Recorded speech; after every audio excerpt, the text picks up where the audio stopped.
Greetings, ladies and gentlemen, and welcome to this narration of the web series The Nature of Predators. If you're new to this series, there is a playlist listed in the description. And as always, I hope that you enjoy. Chapter 41. Memory Transcription, Subject Slanek, Venlil Space Corps. Date: Standardized Human Time, October 8th, 2136.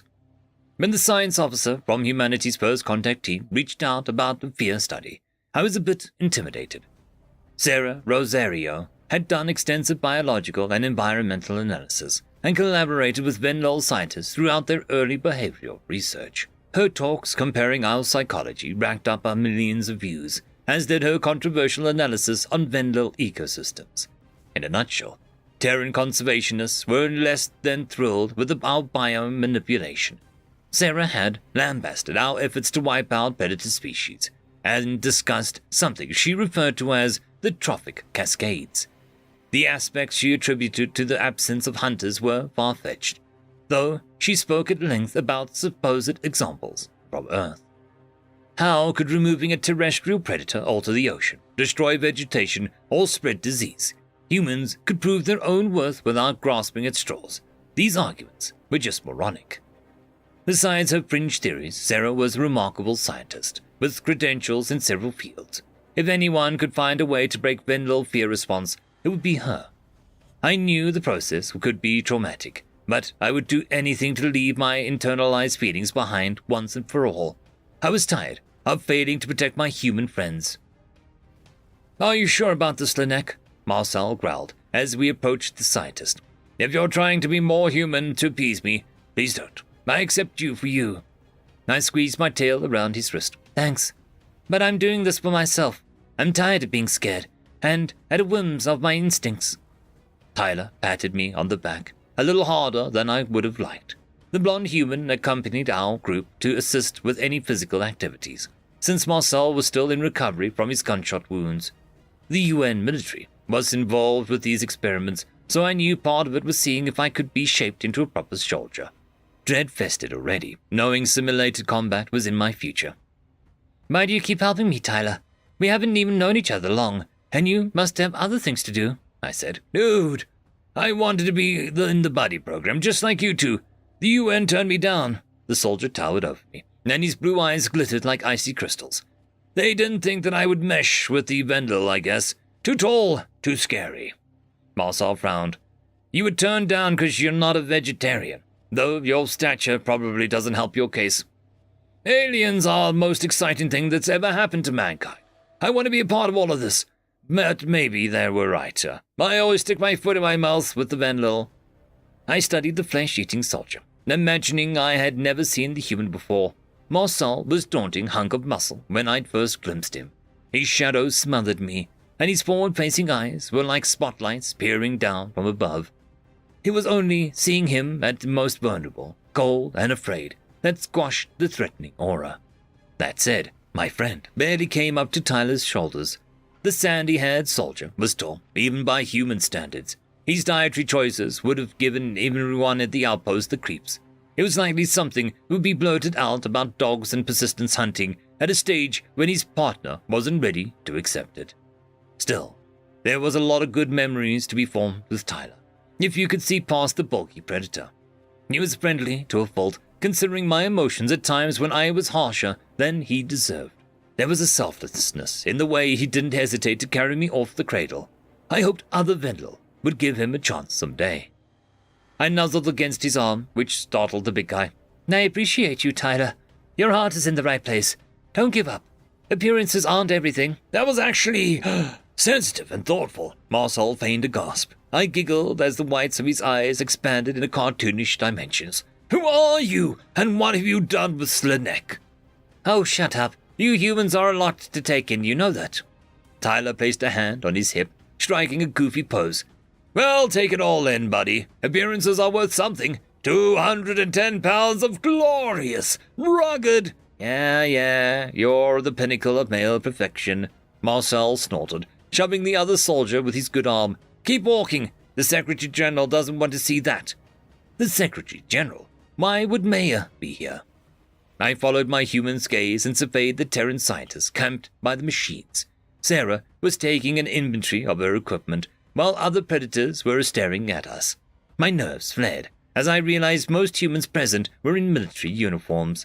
I knew these experiments would have combat applications, but I didn't think martial leaders were calling the shots.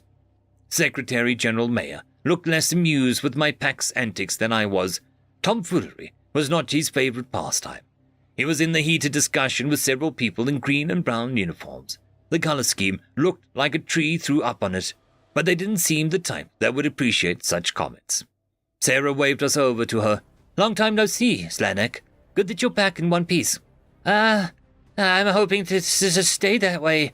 Why are all these important humans here?" I squeaked. She lowered her eyes. "There's no easy way to say this, but I'm afraid our work will have moved much faster than I anticipated. We don't have much time." "You heard the news from Vendel Prime?" Secretary General Mayer interjected. Marcel nodded. "We did. Ambassador Williams is alive, and he returned with some new friends." I was glad my human piped up, because this ambush had thrown me off my prepared responses. Was this about helping our new allies with their own first contact programs, maybe trying to create an easier bonding process? "The picture of the Zorlan," Tyler began. "Cerulean," Sarah and I corrected at the same time. "Cerulean on the human's shoe is everywhere. My man was just like, oh, a predator. Looks like a warm, comfy pillow to me." Secretary Mayer breathed an irritated sigh. "The other news. The Krakotl are leading a crusade against us, and we have less friends than foes. Not that even our friends are likely to help. Simple math dictates that we are at a numerical disadvantage. The thousands of ships the birds have been massing represent a multi-species coalition," one of the uniformed personnel chimed in. "Projections indicate that they'll set sail today and arrive in October 16th or 17th. Horror coursed through my veins as the gravity of the Terran's revelations set in. How could these humans be so calm at the prospect of an attack on Earth? Marcel and Tyler both were subdued, but their reaction wasn't on the level it should be. This was a raid with an intention of turning their verdant home into a barren rock, the same as the Oxal's vile tactics. The Krakotl were one of the few species that could head the functional offensive. They boasted a high aggression, since they evolved to scare off predators. During their initial phase of the Oxal War, the avians conjured up the technology that allowed us to regroup. While nobody was on the humans' level, they possessed some tactical acumen. "Why not launch a preemptive strike like you did with the Gojins?" I demanded. Mayer frowned. "It's too late now. But it wouldn't have worked. Most of their ships are already spaceborne, so we couldn't have catch them sleeping like the Gojins. They concentrated forces around their stations heavily." "But you're excellent fighters. You have advanced ships now. Nobody can rival the Predator's military powers." "They outnumber us 10 to 1. If we sent the entirety of the fledgling armada, they also had some turf advantage, and orbital lasers around every base. You might as well launch a UN fleet into a supernova. You'd get the same result." Sarah sighed. "Our best hope was for Noah to convince them to stand down. That didn't work out." I turned my gaze towards Marcel, noticing how his gaze drifted to his holopad. My human thoughts were transparent at times. He was worried about the welfare of Nulia and Lucy, who remained back at his residence. The Gojid child was never feel safe again if she watched another world endure destruction. "That's if anyone survives an attack on Earth. The entire human race is in jeopardy," I realized. "We need to get everyone off-world before it's too late." I pinned my ears against my head. "You know the Krakotl are coming. There's still time. Evacuate Earth." "And go where?" "Anyone who wishes to leave will have the opportunity, including you," the Secretary General growled. "This is our home. We've built everything here. It's the only planet we've got." Marcel ruffled the stray tuft on my head, gentle and reassuring as ever. "Us soldiers, we're going to stay and fight." "No!" I shrieked. "Come with me to Venlil territory. We'll take care of you. All of you. Please, don't die. Humans." "It's okay, buddy. Go back to your world. I want you to be safe." Tears rolled down my face at the thought of Marcel perishing by the Krakotl horde. I brought back unwanted memories, like the scorching pain in my chest, when I thought that he was about to be shot in front of me. We had been to hell and back together, and it had finally seemed like our lives could settle down. Now, without warning, the light at the end of the tunnel was extinguished. If Sarah's team were cancelling my experiment, I understood. Humans had bigger things to worry about than my fragile instincts. Scrap the study. It's not a priority. I rubbed a paw against my cheek, catching a few water rolling down my fur. You don't have to worry about diplomatic fallout from me. I want to fight with you. Mayer shook his head. We can discuss interrogation to the UN vessel if the results of your training are positive. However, I recommend that you lend that option some serious thought. High casualties are expected.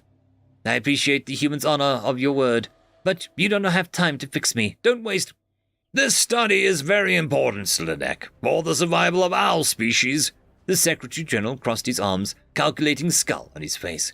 Look, if Earth falls, then Vendel will be custodians of a few remaining humans. It'll be up to you to rebuild our population and to protect our survivors from threats. Don't talk like that, please. I have to. Our research could point you in the right direction and make your soldiers stronger. If things don't work out for us, this is humanity's parting gift, Sarah finished. I speak for all of us in saying that I hope the Vendel prosper. My tail drooped between my legs, and it was all I could do not to collapse, defeat. The Terran's odds of defending such an onslaught were slim. Every human I knew could be dead in little over a week. Hearing the UN leader speak as if the probability was likely crushed my hopes that Sol's system had some predatory tricks tucked away. Their species didn't deserve this fate. The humans faced their impending doom with a fearlessness, so I needed to accept reality too. If my participation strengthened the Vendel military in the UN's absence, I would do whatever was asked of me, no matter the mental duress that was exacted on me. It was worth it. I swallowed hard. Thanks for telling me yourself, sir. But where do we begin? Sarah rummaged through a box of her belongings and retrieved a red fabric sleeve. It took all of my willpower not to shy away as she tugged it over my face. Her curved nails waded through my fur like daggers. I couldn't see all of it for a split second, which added to the panic. How could placing coverings on my head impart anything? They have to have a good reason. These predators will not hurt you. Humans will never hurt you, I repeated internally. The human scientist was gentle as she tugged a pair of straps behind my ears. My vision returned as the two cutouts fell over the eyes, positioning. It felt like I was suffocating in the mask, but its fit was correct enough. Was it custom made to my dimensions? Its purpose must lie beyond adding color to my silver fur. I realized that something was wrong with my sight. As soon as I processed my surroundings, where I had seen Tyler standing beside me, there was only a dark shadow. Marcel's comforting snarl was obscured as well. This headgear had barriers to take away my periphery. Was this what it was like to have predator sight? Sarah clapped her hands. Perfect. You good, Slinek? Marcel's voice echoed from my left, and I had to turn my head to look at him. The motion felt alien. You look miserable, like a fish out of water. It was tough to describe how it felt, to be unaware of the object in my vicinity. Simply carrying out a conversation was unnatural. No wonder humans got jumpy. If I came up beside them without thinking, something could sneak up behind me now, and I wouldn't realize it was there until it pounced. I'll survive, I grumbled. You're going to make me calmer, Sarah, by limiting my vision, no offense, but I thought limited optical range was a downside to being human. Your instincts are triggered by things approaching you from the sides or behind you. You're easily distracted by your surroundings, because you see too much at once. I think this will help you spook reflex to focus on a single target at a time. I get it. Like horse blinders, Tyler stated, in a glummer tone than usual. Like, what? Maybe I'm making the wrong inference again, but it sounds like they've tried to force their tunnel vision on other prey animals. The scientist nodded. Precisely. Slinek, why don't we try combat simulator with the blinders? If it doesn't help, or if you really don't like it, we'll drop it. Fine. Sarah steered me into a separate room with a light torch. The enclosed space appeared to be an imitation of a patrol ship cabin, complete with controls and sensor readouts. Where the viewports should sit, there were blank screens. I mentioned they would reflect Arxel ships in a few minutes. Tyler squeezed into the co-pilot seat, a downcast expression on his face. The tall human knew that we could be in a dogfight that was very real, a short time from now. The stakes of our next mission would be his entire planet. This flight presented no tangible threat, and I needed to keep that fact at the forefront of my mind. Somewhere, deep inside my soul, there had to be some bravery lurking. All that mattered was gaining admission to the UN's last stand and proving that prey genetics didn't define us. These virtual enemies were going to have hell to pay. End of chapter. I would quickly like to thank our Tier 5 patrons and channel members: Casper Arnholtz, Cam Maxwell, it's difficult to pronounce, Lord Arishakal, Dragzoon W.R.E, and Arcadian. Thank you very much.